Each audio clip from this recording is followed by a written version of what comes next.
अस्सलाम वालेकुम नाज़रीन। प्रोग्राम डिबेट सगड मां मुंहिंजो मेज़बान फयाज़ नाच ऐं मूं सां गॾु मौजूदु आहिनि मुल्क जा सीनियर सहाफ़ी नामेर तर्जुनिगार जनाब शाहीन कुरैशी साहब। ऐं यकीनी तौर ते अॼु पाकिस्तान जे अंदरि जेको असां मुसलसल जेका पंहिंजो मक़ामी जेका सियासत जी छिकताण आहे उनजे ऐं कोर्टुनि ऐं हिननि मामलनि खां निकिरी करे अॼु हिकु जी असां ॿिए मौज़ू ते गुफ़्तगू कंदासूं ऐं उहो मौज़ू यकीनी तौर ते पाकिस्तान जे लाइ हिकिड़ो ख़ुशि आइंद नियापो आहे, मैसेज आहे पाकिस्तान जे माण्हुनि लाइ। ऐं उहो नियापो इहो आहे त हिंदुस्तान जेका G20 मुल्कनि जी गॾिजाणी जो श्रीनगर में रखण जो जेको फ़ैसिलो कयो हो पाकिस्तान जी परॾेही वज़ारत बिलावल भुट्टो जी ज़रदारी में बिलावल भुट्टो ज़रदारी साहिब जी क़यादत में उन पंहिंजो साज़िश खे नाकाम बणाए छॾियो आहे। ऐं हेल ताईं जेके इतला मिलिया आहिनि त चीन, मिस्र, तुर्की, सऊदी अरब ऐं पंहिंजो इन्हनि मुल्कनि जेको आहे कॉन्फ्रेंस में शिरकत खां इनकार करे छॾियो आहे। अॼु पाकिस्तान पीपल्स पार्टी जो चेयरमैन मुल्क जो परॾेही वज़ीर बिलावल भुट्टो ज़रदारी साहिब जेको आहे उन पंहिंजो कश्मीर असेंबली खे बि ख़िताब कयो आहे। ऐं उते अॼु जेका यकजहती जेका हुई असांखे नज़र आई, जिते बिलावल साहिब उते हुआ त उते असांखे वक़्तु आज़ादु जम्मू कश्मीर जा वज़ीर आज़म तोड़े मुख़ालिफ़ धुर जा अॻुवान सभिनी जेको आहे पंहिंजो गॾियल नमूने सां पंहिंजो मौक़िफ़ रखियो आहे। गुफ्तगू करण लाइ असां पंहिंजो हलूं था शाहीन कुरैशी साहब। कुरैशी साहब, किस तरह देखते हैं आज की इस खबर को? देखिए, जो बिलावल भुट्टो जब से वजीर खारजा बने हैं उससे पहले अगर आप देखते हैं तो पीटीआई के दौर में यानी इमरान खान के दौर में पाकिस्तान आलमी सतह पर खारजा अमूर में तन्हाई का शिकार था। चाहे वो मिडिल ईस्ट के ममालिक हों, चाहे वो चाइना का सी पैक के प्रोजेक्ट हों, अमेरिका के ऊपर तो उन्होंने कहा कि उन्होंने ही ये तब्दीली वोट ऑफ नो कॉन्फिडेंस के जरिए कराई है और साइफर उठा लाए। तो वो एक पाकिस्तान एक ऐसी रियासत के तौर पे सामने आ रहा था। और उससे पहले जब अमेरिकन ने अफगानिस्तान से विड्रॉ किया तो जो उन्होंने कहा कि तालिबान के आने पर इमरान खान ने जब बयान दिया कि ये तो आज़ादी की जो है जंजीरें जो हैं तोड़ दी हैं, गुलामी की जंजीरें तोड़ दी हैं और आज़ाद हो गए हैं तालिबान, उसको यूरोप में और अमेरिका में बड़ी एक अजीब नज़र से देखा गया कि परो तालिबान हुकूमत है पाकिस्तान में। तो कहने का मकसद है कि खारजा मामलात के अंदर जो है हम बिल्कुल कट गए थे और हमारी पॉलिसी 100% कन्फ्यूजन का शिकार थी। और अभी गुज़िश्ता दिनों में 2 दिन पहले भी इमरान खान ने इंटरव्यू में कहा है कि जनरल बाजवा ही खारजा अमूर चला रहे थे। इससे पहले उनके वीडियो इंटरव्यू मौजूद हैं कि खारजा मामला जो हैं वो उन्होंने फौज के हवाले कर रखे थे। कुछ उन्होंने फाइनेंशियल इश्यूज जो हैं, माली उमूर भी, क्योंकि वो जो पाकिस्तान के सनतकार हैं वो भी जो हैं जनरल बाजवा से मुलाकात करते थे। तो पाकिस्तान तो इमरान खान का स्टेटस ये है कि वो कहते हैं कि हुकूमत के सारे मामलात वो चलाते थे। आखिर में उसने ये तक कह दिया बजट भी कि दो असेंबलियां जो तहलील की वो भी बाजवा की तजवीज़ पे की। जी, उनकी वो लाल जो टी शर्ट पहन के जो उनका इंटरव्यू है मशहूर व मारूफ, उसमें तो उन्होंने कहा है कि हम एजेंसियों को कहते थे बंदे पूरे करा दें, ये बिल मंजूर करा दें, बजट पूरा करा दें, बजट मंजूर करा दें। ये रिकॉर्ड पे है जिसके अंदर कोई ऐसी बात नहीं है। लेकिन आप ये देखिए कि जब ये कश्मीर का मामला हुआ तो वहां पर ये जब अमेरिका में थे और जब इनकी ट्रंप से मुलाकात हुई तो वहां पे क्या ले दे हुई, किस तरह हुई, वो मिस्ट्री आज तक हल नहीं हुई। चाहे वो पाकिस्तान के नाजुक और स्ट्रेटेजिक कश्मीरी मामलात की वजह से उसको नहीं पब्लिक किया गया, लेकिन यहाँ इन्होंने तासुर दिया कि जो है इसके अंदर कश्मीर तनाज़े के ऊपर ट्रंप जो हैं कोई मुसालहती रोल अदा करेंगे। और ये आते ही फौरी तौर पे जो है 270 आर्टिकल को जो है उन्होंने सस्पेंड करके और मकबूजा कश्मीर को अपनी कॉलोनी बना लिया। और उस वक़्त भी इमरान खान का रवैया पाकिस्तान की तमाम सियासी कुव्वतों को यकजा करके, पार्लियामेंट को इकट्ठा करके दुश्मन को कोई कौमी यकजहती के तहत कोई पैगाम नहीं दिया गया, बल्कि उनकी इंतकामी कार्रवाई जारी रही। और जब हमें याद है कि बिलावल भुट्टो साहब ने जिस पे उन पे तनकीद की थी تو اس وقت عمران خان نے بطور وزیر اعظم کہا کہ کیا میں حملہ کر دوں. تو وہ آدمی نہ تو عمران خان کبھی اسٹیٹس مین کے طور پہ آئے تھے, اور اسی لیے انڈیا نے سمجھا کہ انہی کے دور کے اندر, چونکہ وہ اس سے پہلے مودی کے آنے کے لیے دعا گو رہتے تھے اور دعا کرتے تھے اور کہتے تھے کہ اگر مودی آ جائے گا تو کشمیر کا مسئلہ حل ہو جائے گا. تو مودی کے آنے کے بعد مودی نے بھی یہ سمجھ لیا, اور یہ جو ہے خارجہ امور میں جو ہاتھ ہوا وہ پاکستان کے ساتھ وہ عمران خان کی وجہ سے ہوا, کہ عمران خان جب ٹرمپ کو مصالحت کنندہ سمجھ کے آئے اور یہاں پاکستان کے اندر پی ٹی آئی کے ایم این ایز نے اسلام آباد ایئرپورٹ پہ کہا کہ ہم تو ورلڈ کپ جیت کر آ گئے ہیں, تو وہ بدقسمتی کا آغاز ہوا کہ انڈیا نے پہلی بار اتنا حوصلہ کیا کہ 270 آرٹیکل کو انہوں نے سسپینڈ کر کے ختم کر کے اور اپنی کالونی بنا کے اور اس کی ڈیموگرافک چینجز کے اوپر عمل درآمد شروع کر دیا کشمیر میں, تاکہ مسلمانوں کو اور کشمیریوں کو اقلیتی بنا دیا جائے اور ہندوؤں کو وہاں پر بھیج کر اور جو ہے ڈیموگرافک چینج کرنے کے اس پہ چلے گئے. لیکن اس کے بعد جب پاکستان کے اندر الیکشن ہوئے کشمیر میں, تو کھلی طریقے سے چیلنج کیا تھا بلاول بھٹو زرداری نے, چونکہ ان کے نانا اس سے پہلے کشمیر کے ایشو کو عالمی سطح پر پہلے ذوالفقار علی بھٹو شہید اٹھا چکے تھے.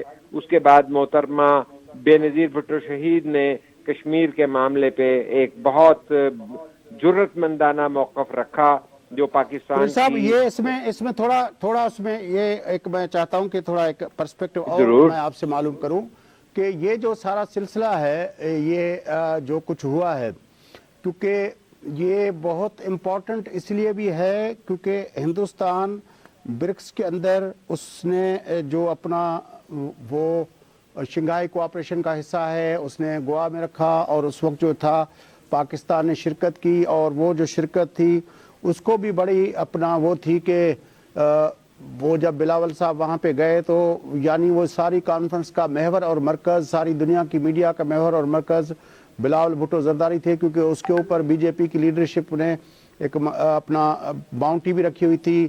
تو اس کے باوجود وہ وہاں پہ گئے اور لیکن وہاں پہ اس نے شرکت کی, اور پھر جس طرح اس نے بات کی اور خاص طور پر وہ جو اس کا انٹرویو ہوا تھا ایک ہندوستانی چینل کے ساتھ, اس میں جس طرح اس نے اس سارے معاملے کو بتایا, تو اس کے بعد تو سمجھے کہ وہ سارا ہندوستان جو تھا وہ تو ایک سکتے میں آ گیا, اور پھر ایک رد عمل وہاں سے شروع ہوا.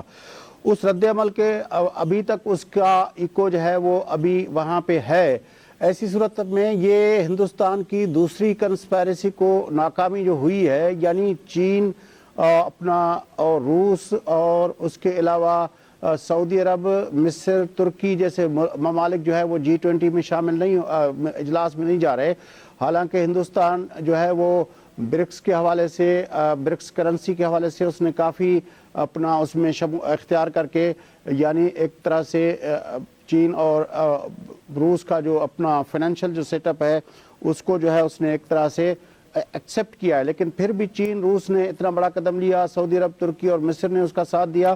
تو آپ کو نہیں لگتا کہ یہ ایک بہت بڑی کامیابی ہے جو اپنا پاکستان کی فارن پالیسی نے ہمیں لا کے دی ہے, فارن اپنا آفس میں ہمیں لا کے دی ہے؟ بلاول صاحب نے جی بالکل, آپ نے بالکل صحیح اس کے اندر جو ہے اس اضافے کو کیا ہے. صرف اس کے اندر ایک اپنے ناظرین اور ہمارے جو ہیں دھرتی ٹی وی کے جو ہیں بالخصوص نوجوانوں کو یہ بتانا چاہوں گا کہ خارجہ معاملات کے اندر پیپلز پارٹی ہمیشہ جو ہے پاکستان کو اتنا اوپر لے کے جاتی ہے, اور یہ شناخت عالمی سطح پر تسلیم کی گئی ذوالفقار علی بھٹو شہید کے دور میں بھی, اور جو چائنا کے ساتھ انگیج کر کے جو تعلقات کی بنیاد اور پہلی اینٹ رکھی وہ ذوالفقار علی بھٹو شہید نے رکھی تھی. اس کو تسلسل کو چلایا بی بی شہید نے. وقفہ لیتے ہیں, پھر آ کے اس بات چیز کو آگے بڑھاتے ہیں. ناظرین وقفہ اٹھتا وقفے کا موٹی چیز گفتگو کرتے ہیں. سنگت رہ جاؤ.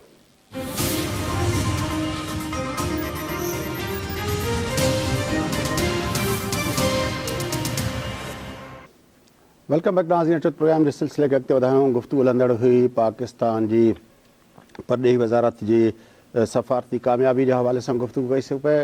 بھارت پارا जेका G20 मुल्कनि जी जेका सरबराही कॉन्फ्रेंस श्रीनगर में रखी वई ऐं जंहिंजो मतिलबु इहो हुयो त आर्टिकल 270 जे ख़ात्मे खां पोइ हू दुनिया खे इहो तस्लीम कराइणु पियो चाहे इनडायरेक्टली हिते ॼण चओ त श्रीनगर खे दुनिया तस्लीम करे त उहो हिंदुस्तान जो हिसो आहे, जॾहिं त उहो हिकिड़ो डिस्प्यूटेड टेरिटरी आहे गॾियल क़ौमुनि जे हुन मुताबिक़ रेज़ोल्यूशन्स मुताबिक़। पर भारत जी इहा साज़िश नाकाम थी छाकाणि त रूस, चीन, सऊदी अरब, तुर्की ऐं मिस्र जेको आहे उन कॉन्फ्रेंस में शिरकत खां इनकार करे छॾियो आहे। हेल्थ ताईं इतला इहे आहिनि ऐं उन हवाले सां गुफ़्तगू हलंदड़ हुई। हिन वक़्तु असांखे मुल्क जे मारूफ़ फॉरेन पॉलिसी एनालिस्ट अॻूणे एम्बेसडर जनाब ज़फ़रुल्लाह शेख साहब बि जॉइन कयो आहे। हलूं था ज़फ़रुल्लाह शेख साहब ॾे। कुरैशी साहब त असां शाहीन कुरैशी साहब बि असां सां गॾु आहिनि। जी ज़फ़रुल्लाह शेख साहब, तव्हां कीअं था ॾिसो जेका ही G20 कॉन्फ्रेंस श्रीनगर में सॾाइण ऐं अहम मुल्कनि जो उनजो बाइकॉट करणु? अस्सलाम वालेकुम अदा, महिरबानी तव्हां मूंखे इनवाइट कयो। बेसिकली वालेकुम ॾिसो, सलाम हिंदुस्तान जेको आहे हर क़िस्म जी अॼु ताईं कोशिशि कई आहे त डिप्लोमेटिक लेवल खे पाकिस्तान खे थोरो पंहिंजो कयो वञे, जेको आहे मतिलबु डिफीट ॾिनी वञे या हुनखे घटितायो वञे या सभु कुझु कयो वञे, पर हुनखे जिते किथे हर वक़्तु जेकी आहे नाकामी मिली आहे। हाणे इन नाकामी में जेको आहे हुनमें हिंदुस्तान सम्झे नथो। हिंदुस्तान हमेशह ॾिसो न 1900 जेको आहे 47 में हुन में नेहरू जेको आहे पाण इहो मसइलो कश्मीर जो खणी वियो हो, उन खां पोइ फिरी विया। बहरहाल हिन हिस्ट्री में कोन था वञूं। असांजो असुलु जेको हाणे बिलावल जेको इंटरव्यू ॾिनो इंडिया टुडे खे, तव्हांखे यादि हूंदो SCO में जॾहिं समिट हुई त गोवा में, उते हुन क्लियरली चयो त एब्रोगेशन जेकॾहिं 370 आर्टिकल जी 35A जी न थींदी त असांजी बायोलिटरल टॉक्स नथी थी सघनि, यानी लबे लबा बीहो हे सॼो। हाणे ॻाल्हि इहा आहे त उहे शुरू खां असां चऊं था, छो जो इंडियंस जी इहा ई कोशिशि आहे त यानी असां जॾहिं खां एनेक्स कयो आहे 370 खे ख़तमु कयो आहे ऐं जेको आहे हिनखे 335A खे ख़तमु कयो आहे, हुन जा राइट्स कश्मीरी जा ख़तमु कया आहिनि, त उनखे कहिड़े नमूने में रिकग्निशन मिले, पर उहा न मिलंदी। उहा इन करे न मिलंदी, कॾहिं बि कामयाबी न थींदी। त डिप्लोमेटिक लेवल ते तव्हां बिल्कुलु सही कयो, इंडिया खे असांजे दोस्त मुल्कनि, चाइना आहे, हुनमें तुर्की आहे, हुनमें सऊदी अरेबिया आहे ऐं ॿिया बि शायदि कुझु मुल्क जेके हुजनि उहे अॻिते लिखनि। बेसिकली इहे सॼी जेकी आहे यहूदी लॉबी आहे जेकी असांजे ख़िलाफ़ु आहे, छो जो पाकिस्तान हिकिड़ो उहो मुल्क आहे जेके न्यूक्लियर आहे ऐं ॿियो को मुल्क अहिड़ो को आहे कोन। ऐं पाकिस्तान खे मज़बूत इहे जेके सभु मुल्क ॾिसणु चाहिनि था, थोरी तुर्की आहे, अरब सभई आहिनि जेके उहे, उन खां पोइ इवन ईरान, तंहिंखां चाइना, उन्हनि जे लाइ जेकॾहिं मज़बूत पाकिस्तान न हूंदो त हू बि मज़बूत कोन हूंदा। छो जो असां नंढड़ा मुल्क कोन आहिनि, हेतिरियूं जंगियूं लड़ियूं आहिनि ऐं पंहिंजो हिननि सां हिंदुस्तान सां लड़ियो आहे, पर हिंदुस्तान अञा पंहिंजे हथकंडनि खां मुड़े नथो। बिलावल साहब वरी पंहिंजे इंटरव्यू में ॿी ॻाल्हि कई, दहशतगर्दी, केॾी दहशतगर्दी न कई आहे। कलभूषण जो वाक़ियो सफ़ा साम्हूं आहे, दुनिया हुन जो नोटिस कोन वरितो आहे। यानी जेकी बि शइ थी आहे अफ़गानिस्तान में 30 खां वधीक कॉन्सुलेट्स कयूं, उतां उगाड़नि पंहिंजो डिप्लोमेटिक पासपोर्ट ते पाकिस्तान में दहशतगर्दी कनि पिया, बलूचिस्तान में, ॿियनि में, BLA में ठाहिण में, ॿियनि में, सभी इंटरनेशनल लॉ में कॾहिं को नोटिस कोन वरितऊं। ॻाल्हि इहा आहे त इहे सॼी दुनिया खे ख़बर आहे त हीअ जेकी जंग बेसिकली आहे यहूदियुनि जी ऐं क्रिश्चियन्स जी, मुस्लमाननि जे ख़िलाफ़ु आहे सॼो जेको आहे। हाणे छा आहे त मुस्लिम ब्लॉक वरी हिकु थो थिए, सीरिया बि हाणे सीरिया ऐं सऊदी अरेबिया बि पंहिंजा ख़तमु थी विया। तव्हां ॾिठो हूंदो त बशार अल-असद पहिरीं गल्फ कोऑपरेशन काउंसिल जी मीटिंग वञी कई आहे। मतिलबु तव्हां चओ था त जेका हंटिंगटन जी जेका डॉक्ट्राइन हुई क्लैश ऑफ सिविलाइजेशन, उहा ऑन आहे? बिल्कुलु आहे उहा। मां त हमेशह ईअं ई चयो आहे त इहे जेको सॼो जेको सिलसिलो हुयो इराक ईरान वॉर खां वठी 80s खां वठो, इन्हनि जो मक़सदु ई इहो हुयो त मुस्लमाननि खे विड़ायो, यमन खे बि विड़ायो, यमन जी हुनजे ख़िलाफ़ु कयो, ईरान खे जेको आहे गल्फ जे ख़िलाफ़ु कयो, पाकिस्तान खे ॿियनि जे ख़िलाफ़ु कयो, पर अल्हम्दुलिल्लाह वक़्त जे हिसाब सां हुननि जंगियूं त कयूं ॾाढियूं।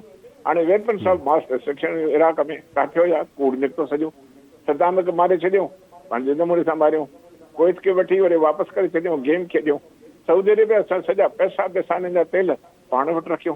मूंखे यादि आहे मां कुवैत में 4 साल रहियो आहियां, त कुवैत हुनखे चयो बाबा असांजी इकोनॉमी जी थोरी हालत ख़राबु आहे, पैसा कढूं, चीन इहे फ्रीज़ थियल आहिनि, तव्हांखे पैसा बि न ॾींदासीं। हाणे मुस्लमाननि जेको आहे, मां हिकिड़ो मिंट, हिकिड़ो मुस्लमाननि सॼो रियलाइज़ कयो आहे ऐं हे यंग जेको लीडरशिप आई आहे सऊदीया में, ख़ासि करके प्रिंस मोहम्मद जेको आहे, सलाम आहे हिनखे तमामु वॾी रेवोल्यूशन इन आंदो आहे। ऐं इन चयो आहे त बाबा ऐं सभिनी चयो आहे त हाणे ख़तमु कयो इहे शयूं, ऐं असांजी लीडरशिप ॾिसो, बिलावल यंग माण्हू आहे, हेॾा मोहम्मद जेको आहे यंग माण्हू आहे, इहे सभु जेके हाणे यंग नई लीडरशिप आई आहे, होॾा बशार अल-असद खणी पुराणो आहे, पर हक़ीक़त में सभई वेठा आहिनि, ॾाढी सुठियूं डेवलपमेंट्स थी रहियूं आहिनि। मूंखे भउ इहो आहे त का वॾी ॿी का कंस्पिरेसी न थिए। पर हाणे हक़ीक़त में कुदरत वरी हुनखे यूक्रेन जे जंग में इंगेज करे छॾियो आहे, यूरोपी ऐं पाण में था वॾा बणनि।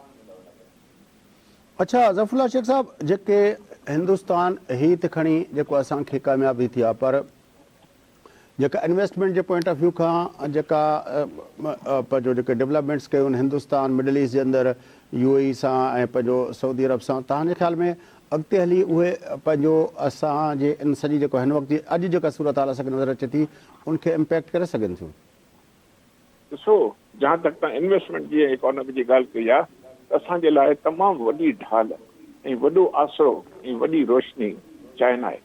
चाइना हिकिड़ो दुनिया में हिकिड़ो वॾो जाइंट पावर, इकोनॉमिक पावर हाणे निकिरी चुको आहे, जंहिंजे लाइ इंडिया ऐं अमेरिका सभु सर तोड़ जी कोशिशि करे रहिया आहिनि त असां चाइना जे मुनाफ़ली खे, इकोनॉमिक मुनाफ़ली खे ख़तमु कयूं। हाणे बेसिकली उहो ख़तमु थी पियो आहे। हाणे ॾिसो न, इकोनॉमिक कोल्ड वॉर आहे, इन करे हुनजी सॼो टारगेट चाइना ते आहे। पर चाइना माशाल्लाह न छड़ो डिप्लोमेटिकली पर इकोनॉमिकली बि ॾिसो, गवादर में छा आहे, सॼी इकोनॉमिक आहे। वन बेल्ट वन रोड जी पॉलिसी छा आहे, छाजे लाइ एतिराज़ आहे, उहो इन करे आहे। त तव्हांखे यादि हूंदो न पुराणो जेको हिन जो डिफेंस सेक्रेटरी अमेरिकन जो मैटिस हुयो, हुनजो त जेको रूट आहे जेको हुन चाइनीज़ जो गवादर ताईं उहो सही न आहे, डिस्प्यूटेड एरिया मां आहे। बट डिस्प्यूटेड एरिया मां चवण जो मक़सदु जी जी जी ॾिसो न, हाणे इहे सभु शयूं आहिस्ते आहिस्ते हे G20 जो जेको इजलास जो तव्हां ज़िक्र कयो आहे बिल्कुलु टोटली फेल्यूर वेंदो। इहे मेजर कंट्रीज़ आहिनि जेकॾहिं न ईंदा। SCO जो इजलास मोर और लेस फेल्यूर ई आहे हिकिड़े क़िस्म जो। हाणे पर इंडिया जेको आहे न डर आहे, मोदी त पाण टेररिस्ट हो न, हुनखे त हाणे अमेरिकन अलाउ कयो आहे त तव्हां अचो हेॾे, न त 90s जा जेके हुन ज़ुल्म कया मुस्लमाननि जे मथां इंडिया जे अंदरि, उहे कंहिंखे ख़बर न आहे छा थियो, केॾो मैसेकर थियो, अञा ताईं थिए थो। RSS छा आहे, इहे सभु मुस्लमाननि जे ख़िलाफ़ एजेंसी आहिनि। बसि इसराइल छा आहे, हिते एजेंट्स जेके इन करे हिननि दुनिया में पंहिंजा एजेंट्स जेके फैलाए छॾिया आहिनि थ्रू लीडरशिप। इन्वेस्टमेंट जेकी आहे ॾिसजो भई तव्हां हाणे डाइवर्ट थींदी आहिस्ते आहिस्ते, ॾाढा डिप्लोमेटिकली। प्रिंस मोहम्मद ॾाढो सियाणो माण्हू आहे, उहो सभु इहे गल्फ जी लीडरशिप हुनजे अंडर में आहे। ईरान ऑलरेडी सियाणा आहिनि पाण में। टर्की पाण आहिस्ता आहिस्ता डाइवर्ट थो थिए, चाहे नेटो जो मेंबर आहे पाकिस्तान, उहो ई असां। पर शेख साहब, जेको सऊदी अरब चाहे थो त उहो ब्रिक्स जो हिसो थिए ऐं ज़ाहिर आहे उन जो मक़सदु जेको आहे दुनिया जे अंदरि ॿ वॾियूं मार्केट्स जेके आहिनि ख़ासि तौर पर चीन ऐं हिंदुस्तान, उन्हनि ते उन्हनि जी एक्सेस थिए। ज़ाहिर आहे जेकॾहिं उहा चीन ते जी एक्सेस थींदी, पर साॻे वक़्तु हिंदुस्तान बि उन फोरम ते अगरि सऊदी अरब सां इंगेज थींदो ऐं उहो स्पेसिस जेके हिक ॿिए लाइ इकनॉमिक क्रिएट थींदा, छा उनजा पाकिस्तान ऐं सऊदी अरब या पाकिस्तान ऐं चीन जे लाॻापनि ते इम्पैक्ट न पवंदा? मूंखे जेको लॻे थो त दुनिया जो इकोनॉमिक जेको पावर आहे उहो डाइवर्सिफाई थींदो। उहो कीअं थींदो, वर्ल्ड जूं जेके मार्केट्स आहिनि उहे चेंज थींदियूं। छा आहे त असल जेको माल आहे, असल जेको पावर आहे उहो तेल आहे। तेल जेको आहे उहो हिन वक़्तु ताईं तेल ते हुनजी डिपेंडेंस आहे। हाणे उन में जॾहिं थींदो वेंदो त आहिस्ते आहिस्ते इहे जेके इन्वेस्टमेंट्स आहिनि इहे डाइवर्ट थींदियूं। जॾहिं हुननि खे पंहिंजे ॾिसो न, हर मुल्क जेको सर्वाइव थो करे पंहिंजे एग्ज़िस्टेंस जे लाइ, इहे जेके हिन में थोरो टाइम लॻंदो, पर हाणे टाइम ईंदो, वरी टाइम उहो अचे थो पियो त वरी मुस्लमाननि जो प्लेटफॉर्म मज़बूत थिए, इन्वेस्टमेंट्स मुस्लमाननि जे मुल्क में थियनि। इंशाअल्लाह ताला मूंखे जेको लॻे थो त हाणे गल्फ जी इन्वेस्टमेंट्स बि पाकिस्तान में ईंदियूं ऐं ईरान ऐं हे जेके हाणे सॼो नओं जेको सिस्टम जेको ठहे थो, नओं ग्रुप जेको ठहे थो under the leadership of China ऐं पाकिस्तान, इन जो वॾो असरु थींदो। तव्हां जेको चओ था जेके इन्वेस्टमेंट्स स्पेन में थींदा हुया, billions and billions of dollars पैसनि जी इन्वेस्टमेंट कोइतनि जी, मां कोइत में रहियो आहियां, सभु हुते स्पेन में हूंदियूं, लंडन में हूंदियूं, हुते बैंकुनि, उन जूं बैंकूं ई इन जे पैसनि सां थियूं हलनि साईं। आहिस्ते आहिस्ते इहे डाइवर्सिफाई थींदा। हाणे हिकिड़ो अमेरिका ॾिसो न केतिरो लड़ंदो। हाणे ई ॾिसो अमेरिका जो ग्राफ कहिड़ो घटियल आहे यूक्रेन वॉर में, पैसा ॾेई करे थकिजी पियो आहे। हिकिड़ो रूस सां न पुॼी कोन था सघनि, अञा रूस सां त गॾियो कोन्हे चाइना, अञा रूस सां त गॾियो न आहे ईरान, अञा त रूस सां गॾियो न आहे टर्की, अञा त रूस सां गॾियो न आहे पाकिस्तान। इहे त मरी वेंदा सभई। ॻाल्हि इहा आहे। पर साईं G7 जो जेको रिसेंट जापान में इजलास थियो आहे, तव्हां ॾिठो त उनमें यूक्रेन वार जे हवाले सां रूस ऐं चीन जे मथां कहिड़ी तनक़ीद कई वई आहे? भले तनक़ीद थिए, तनक़ीद भली थिए, but the reality on the ground जेको आहे उहा शिफ्ट थी थिए। इहो ॾिसिजो भई तव्हां वक़्त जे हिसाब सां दुनिया जा वर्ल्ड अफेयर्स जेके आहिनि इन्हनि जी डाइवर्शन चेंज थी पई थिए हाणे। ऐं चाइना आहिस्ता आहिस्ता ॾिसो, अफ्रीका सॼे में चाइना जो होल्ड आहे, सॼे अंडर डेवलप कंट्रीज़ में चाइना जो होल्ड आहे। $600 बिलियन खां वधीक चाइना जी इन्वेस्टमेंट आहे अफ्रीका में। तव्हां कहिड़ी था मां अफ्रीका में रहियो आहियां 10 साल, 10 साल उते रहियो, उते मां 8-9 मुल्कनि जो सफ़ीर रहियो आहियां। सच पुछां त उते फॉरेन कंट्रीज़ जेके अमेरिका फला हिननि खे कोई पुछंदो बि न आहे। हालांकि हिननि जूं कॉलोनीज़ हुयूं, फ्रेंच कॉलोनीज़ हुयूं सॼियूं, चैड हुयो, सेंट्रल इहो सभु फ्रेंच फ्रैंकोफोन एरिया हो। हाणे हुनजे नाले खां नफ़रत आहे हुननि खे। चाइना खे प्यारु था कनि, चाइना सॼो अफ्रीका वठी छॾियो आहे, सभु शइ थी वई आहे। ॾिसो सिक्योरिटी काउंसिल में हिन पंहिंजी मुनाफ़िले रखण जे लाइ एॾो वॾो ग्रुप आहे AU जो, 54 खां वधीक मुल्क आहिनि, हिकु मेंबरशिप उन मेंबरशिप कान्हे सिक्योरिटी काउंसिल में। मुस्लमाननि जी मेंबरशिप अरब केॾी वॾी आहे, OIC खे तोड़े हुननि रखी छॾियो। इहे सभु शयूं आहिस्ते आहिस्ते जुड़नि थियूं ऐं कुदरत जो बि हिकिड़ो आहे कानून, लॉ ऑफ नेचर जो। अल्लाह साईं ॾिसजो वेही त इहो ईअं उहो बि कंदो। हाणे मुस्लमान नौजवान लीडरशिप आई आहे, यमन जी बात ॾिसो। वॾी महिरबानी ज़फ़रुल्लाह शेख साहब, तव्हांजी वॾी महिरबानी।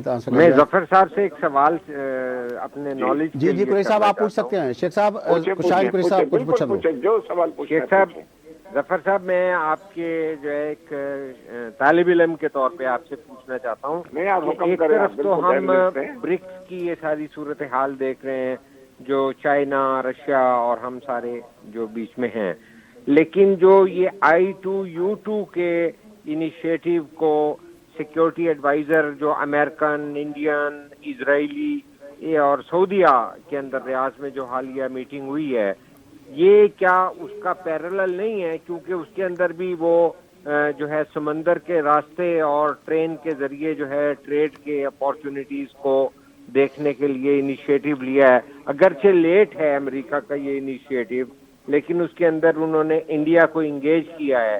तो क्या ये इसका शाखसाना नहीं है कि चाइना ने इनकार किया है? सिवाय ये वजह नहीं लगती मुझे कि सिर्फ मुतनाज़ा इलाके में उन्होंने सॉलिडेरिटी हमारे साथ, पाकिस्तान के साथ कश्मीर के मामले पे दिखाई है। क्या इसके अंदर कोई अफादियत है? I2U2 जो ये सिक्योरिटी एडवाइजर्स की इजलास रियाज में हुआ है, उसमें MBS जो है मोहम्मद बिन सलमान, वो क्या हमारे सवाल है। बेसिकली देखें, अभी जो सिचुएशन हमारी है, जिस तरह से लीडरशिप चेंज हो रही है, मैं तो एक फार रीचिंग सिनारियो पेश कर रहा था कि अल्टीमेटली क्या होगा। इसके बीच में स्टेजेस बहुत आएंगी। अभी एकदम एलिनेट तो नहीं कर सकते। सऊदी अरेबिया हो, अब जैसे पाकिस्तान, हम एकदम तो अमेरिका को भी एलिनेट नहीं कर सकते, यूरोप को भी नहीं कर सकते, सर अकेले नहीं रह सकते। अब क्या करेंगे? ये जो भी सारे अरेंजमेंट्स हैं, क्वाड हैं, दूसरे हैं, ट्रायो हैं, दूसरे हैं, ये सब हो रही है मीटिंग्स। ऑस्ट्रेलिया, अमेरिका, इसराइल, फलां की, कभी इंडिया की या अफगानिस्तान की, इस तरह से ये सारी चीजें जो हो रही हैं, ये चीजें होंगी। ये क्या है कि क्योंकि अभी तक इनका बड़ा होल्ड है जो सुपर पावर्स हैं, इनमें ये होगा कि ये चलेगा और एकदम सऊदी जगह उनको ऐसे नहीं कहेंगे खैराबाद अस्सलाम वालेकुम वालेकुम सलाम चले जाए, हम आपसे रिश्ता नहीं रखते। ये होगा, वो अंग्रेजी में एक कहावत है, hunting with running with the hare and hunting with the hounds. ये पॉलिसी होगी उनके साथ भी, इनके साथ भी।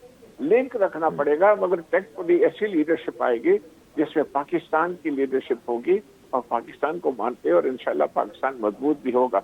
काश हमारी पॉलिटिकल सिचुएशन हमारी अच्छी हो जाए, बट आपको तो यहाँ पता है कि क्या सिलसिला चल रहा है। इंशाल्लाह कुछ अच्छे दिन भी आ जाएंगे और यहूदी एजेंट यहाँ से चले जाएंगे। शेख साहब, हिकिड़ो ॿियो सवाल इहो आहे त हीअ जेके ब्रिक्स जो हुजे या जेको हुजे, सॼो थिए पियो मईशत जे हवाले सां सॼी डेवलपमेंट थिए पई। पाकिस्तान इक़्तिसादी तरह ते इते कंहिं बि लाइन में न बीठो आहे जो चइजे त पाकिस्तान उन रोड में को माना पोईं सफ़ में बि को शामिल हुजे। अहिड़ी सूरत हाल में सवाइ हिकिड़ी फ़ौज जे ऐं सवाइ हिकिड़े जियो स्ट्रेटेजिक लोकेशन जे, ॿियो पाकिस्तान हिन इकोनॉमिक हिन जेका कॉम्पिटिशन आहे उनमें त पाकिस्तान आहे ई कोन, उन रोड में ई शामिल आहे। बिल्कुलु सही था चवंदा। इकोनॉमिकली जेको हाणे असां सफ़ा वञी तरे में बीठा आहियूं, उन में असांजूं पंहिंजूं ग़लतियूं आहिनि। मां हिन में डिटेल्स में कोन वञो, उनखे असांखे रिकवर करणो पवंदो। पर हक़ीक़त में जेकॾहिं तव्हां ॾिसो, जियो स्ट्रेटेजिक पोजीशन बिल्कुलु तव्हां चयो पाकिस्तान जी तमामु इम्पोर्टेंट आहे। उन खां पोइ असांजी फ़ौज जो की आहे, हाणे बि असांजी जेकी सॼी पाकिस्तान जी शनाख़्त जेकी आहे उहा फ़ौज सां आहे। 33 मुल्कनि खां वधीक हाणे बि अफ्रीकन ऐं ॿिया जेके डिप्लोमेट्स असां वटि अॼु ट्रेनिंग था वठनि, अलाए केतिरा असां कोई 40 मुल्कनि खां वधीक उनखे मिलिट्री ट्रेनिंग माण्हुनि खे ॾेई रहिया आहियूं। उन खां पोइ हीउ छा थी थो, इकोनॉमिकली कंहिं वक़्त में असां सुठा हुयासीं, but because of our own defective policies because of our loose leadership. Unfortunately असांजी हाणे जेकी इकोनॉमिक सिचुएशन आहे उहा ख़राब थी चुकी आहे, पर मां सम्झां थो त टाइम ज़रूरु लॻंदो हिन में त हीअ जेकी हाणे हले थी पई जेकी छिकताण सां लीडरशिप में ख़ुदा कंदो कुझु सुठो नतीजो ज़रूरु निकिरंदो। पाकिस्तान वॾो मुल्क आहे, नंढो मुल्क न आहे का, इहा थी वेंदी थोरी घणी, पर जेको तव्हां कयो आहे त इकोनॉमिकली हरू ठीकु आहे। असां हर को चए थो डिफॉल्ट हाणे IMF चए थो मां न ॾींदुसि, हाणे IMF कंहिंजे इशारे ते थो हले, तव्हां सभु सम्झी सघो था उन बंदि कयो त असां न ॾींदासीं। ट्राइंग त पाकिस्तान जी जेके इकोनॉमिक सिचुएशन जेकी आहे डिफॉल्ट ते कयूं जेके करे, पर ॾिसिजो वेही इहे ई जेके असांजा दोस्त मुल्क आहिनि, मां स्पेसिफिकली तव्हांखे ॿुधायां थो, all Gulf countries and China and even Iran and Turkey, they will come forward to support Pakistan and I will tell you Pakistan will never face default. इंशाल्लाह ताला अॻिते निकिरी वेंदासीं असां। डिफिकल्ट पीरियड आहे। पर शेख साहब मुल्कनि खां सपोर्ट वठी निकिरण जी ॻाल्हि आहे, पर असां इक़्तिसादी मंज़रनामे में पंहिंजूं छा असां प्रोड्यूस कंदासीं जो असां उन कॉम्पिटिशन में शामिल थी वेंदासीं। बेल आउट पैकेज मिलण दोस्तनि खां उहा ॿी ॻाल्हि आहे। साईं असां मुल्कनि खां वठूं नथा, इहा ॾे वठा छा थींदो आहे, हर को हिक ॿिए जे मथां डिपेंडेंट आहे। असां बि हुनखे कुझु ॾींदासीं। हाणे हू चवंदा त ठीकु आहे असां अहिड़ा टैक्स कयो जंहिंमें असांखे बि तव्हां कुझु ॾियो, असां बि तव्हांखे ॾियूं, ठीकु आहे ॾे वठि थींदी, पर कहिड़ी गुंजाइशूं आहिनि ॾे वठि जूं। पाकिस्तान के इलाही पॉइंट्स आहिनि, इन में का ॻाल्हि कान्हे त असां हुननि खां रुॻो ख़ैरात था घुरूं। ॾियणु वठणु टाइमली थींदो आहे। कंहिं वक़्त में असां सऊदी अरबिया खे ख़ैरात ॾींदासीं, कुवैत खे सभु कुझु कंदा हुआसीं। अॼु माशाल्लाह हू ख़ुशि मुल्क आहिनि, त एतिरी कहिड़ी वॾी ॻाल्हि आहे जेकॾहिं हुन असांखे सपोर्ट था कनि। या चाइना असांखे कंहिं वक़्त में चाइना अमेरिका जी दोस्ती कंहिं कराई, तव्हांखे यादि आहे 1972 जॾहिं निक्सन हेनरी किसिंजर जो जेको जहाज़ वियो ज़ुल्फ़िकार अली भुट्टो साहब में वेठो हुयो।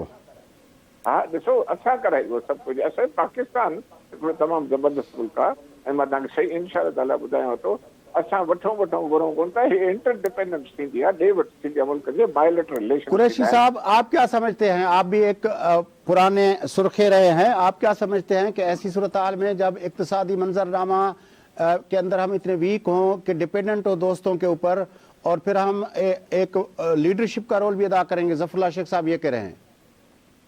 नहीं, मैं ज़फ़र साहब की बात से बड़ा मुत्तफ़िक़ हूँ। एक तो वो इशारा ये दे रहे हैं कि जो नई लीडरशिप और तब्दीली जिस तरह से मर्ज होती हुई नज़र आ रही है, उसके अंदर पिछले दिनों खुद ऐलान किया है सऊदीया से भी कि अब इन्वेस्टमेंट की फेज शुरू होगी। ईरान ने भी यही कहा है। तो कहने का मकसद है कि वो जिस तरह प्रोजेक्शन ज़फ़र शेख साहब ने बताई है वो बात ठीक है कि अभी तक जिन्होंने आज तक साथ दिया है, यानी चाइना जब सारी चीज़ों में बेल आउट करवा रहा है, तो ये पता है कि जब हमारे जो पॉलिसी है उसके नतीजे में हमारे गोल पोस्ट जो है वो ट्रक के साथ बांधा हुआ है और IMF की कंडीशनैलिटीज़ जो है आए दिन चेंज हो रही हैं। यहाँ तक कि अब आने वाले बजट की जो कंडीशनैलिटीज़ हैं वो भी जो शेयर हो रही हैं। तो मैं ये समझता हूँ कि ये बैनुल अक़वामी सतह पर इस तरह के मामलात इस तरह वक्ती तौर पे नहीं देखे जाएंगे, लॉन्ग टर्म होंगे। और वो सही जो है शेख साहब ये फरमा रहे हैं कि पाकिस्तान का साथ भी देंगे, पाकिस्तान की जो है पोजीशन को भी वो सिग्निफिकेंट देख रहे हैं कि जियो स्ट्रेटेजिक वो भी है, और दूसरा मुसलमान ब्लॉक के हवाले से चाइना तो मैं खुद यही समझ रहा हूँ कि पाकिस्तान डिफॉल्ट की तरफ। जी शेख साहब तो कुछ कहना चाहता था, शाहिन साहब शेख साहब कुछ कहना चाहते हैं। जी शेख साहब। सर मैं ये कह रहा हूँ कि शाहिद साहब बिल्कुल सही कह रहे हैं। देखिए शाहिद साहब कि असल में हर कंट्री अपनी अपनी पोजीशन समझता है और फॉरेन पॉलिसीज के जो है चीजें रिव्यू होती रहती हैं। अब देखिए ये डिप्लोमेटिक लेवल पे ये जो सारा देखो उनसे गलतियां कैसे हो गई। मोदी से गलती हो गई तो इसने कश्मीर के डिस्प्यूटेड एरिया में जगह G20 कराई। अब उनको जो है ना क्या देखना पड़ रहा है मुझे बताएं। एक बात कहने का मकसद ये है कि जो आप कह रहे हैं तो बिल्कुल पाकिस्तान उनके लिए ये मुल्क जो सारे हैं ये पाकिस्तान अकेला नहीं है, सिर्फ अमेरिका सारी दुनिया नहीं है, जापान सारी दुनिया नहीं है, और यूरोप वाले खुद टूटे हुए हैं यूक्रेन वॉर की वजह से, वो खुद मुसीबत में पड़े हुए हैं। अमेरिका को कहते हैं कि अब क्यों इसको जो यहूदी प्रेसिडेंट है यूक्रेन में इसको सपोर्ट कर रहे हैं और सारी चीजें दे रहे हैं। नेटो में झगड़ा शुरू हुआ था, पाकिस्तान भी उनके लिए कंपल्शन है, they need and they want strong Pakistan, that they should also be strong. This is my version.